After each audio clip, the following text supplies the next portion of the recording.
Michael Lewis, The Big Short, Inside the Doomsday Machine movie tie-in editions.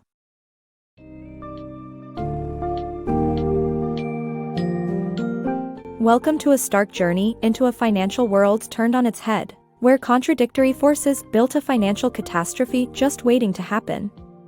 Based on Michael Lewis's The Big Short, Inside the Doomsday Machine movie tie-in editions, this captivating summary takes you into the heart of the 2008 financial crisis, detailing the rise of the subprime mortgage bond industry, the complex bond market, the fallacy of never-ending rising housing prices, and the roles Wall Street bond departments and rating agencies played.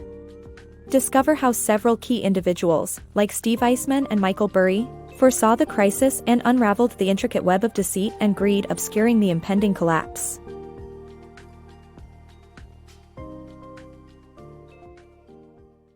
The truth teller who saw it coming. Steve Eisman, a man with no social skills and a proud cynic, was one of the few individuals who predicted the 2008 financial crisis.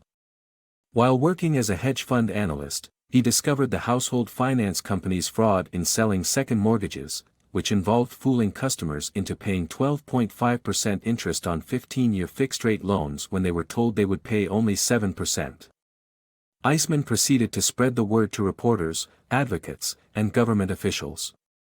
As a result, HFC settled a $484 million class action suit, and a year later, HSBC purchased HFC for $15.5 billion.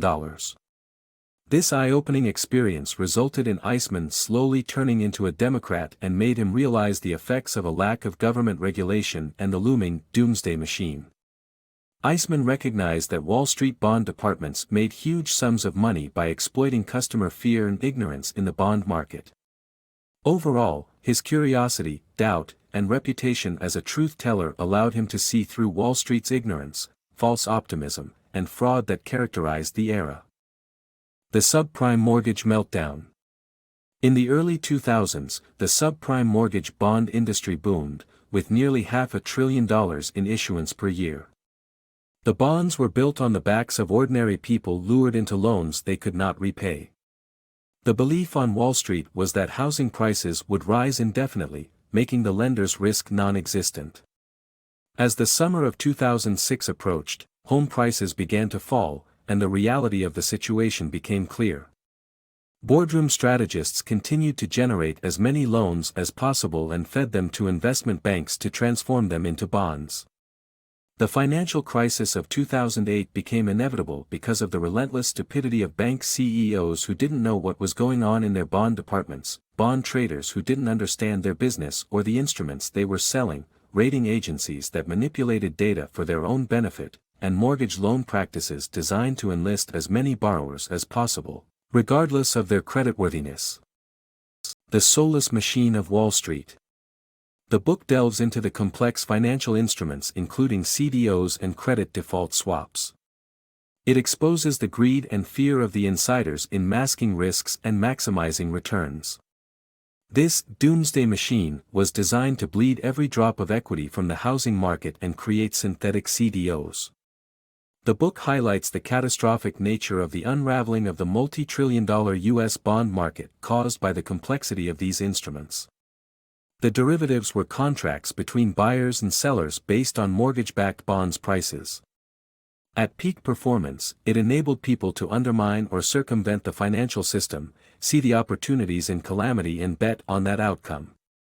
The doomsday machine defied regulation, understanding, and humanity itself.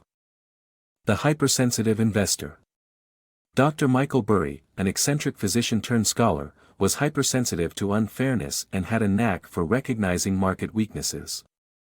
He created the highly successful investment firm Scion Capital and saw the impending doom of the subprime mortgage market. In 2004, he capitalized on the crisis by buying credit default swaps on subprime mortgage bonds, which paid off as defaults rose. Burry also demonstrated his creativity and focus by finding undervalued stocks through web searches. Despite being characterized as odd and alienated, Burry's unique perspective and sensitivity allowed him to succeed where others failed, making him one of the greatest investors of all time. The Doomsday Culture of Wall Street. Steve Eisman attended a subprime mortgage conference in Las Vegas in 2007, where he discovered disconcerting revelations. He learned that CDO manager Wing Chao bought AAA-rated CDOs backed by the BBB tranche of a mortgage bond for volume, hoping the U.S. economy would weaken and bring more CDOs his way. Meanwhile, rating agencies like Moody's were making mountains of money in commissions from banks, and their accountants were unaware of the disaster behind them. Eisman left the conference realizing that greed and special interests had so bent the market that it was beyond control and was finally doomed. The Doomsday Machine and Wall Street. The book highlights the rise of the Doomsday Machine and its subsequent impact on the 2008 global financial crisis. The author portrays the Wall Street culture of greed, arrogance, and irresponsibility that led to the collapse of several major financial institutions.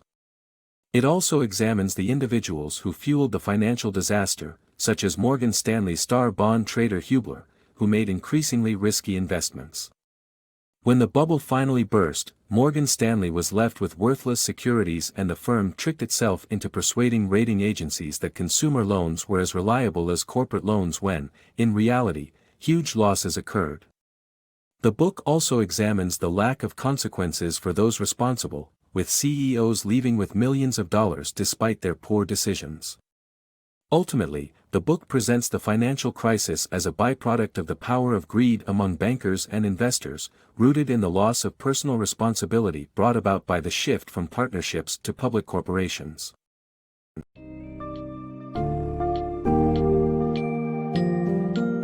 As we delve into the aftermath of the 2008 financial crisis, it becomes clear how a series of complex financial instruments, combined with a profound lack of responsibility and restraint, fueled this catastrophe. The experiences of investors like Eisman and Burry bring to light the mechanics of the Doomsday Machine and the impact of the crisis on Wall Street, corporations, and ordinary people. Despite the astronomical losses incurred, those at the top often walked away wealthy, leaving behind lessons about personal accountability and questionable incentives in a system detached from reality. This summary offers a riveting and insightful account of how greed, ignorance, and a flawed system led to one of the most devastating financial crises in modern history.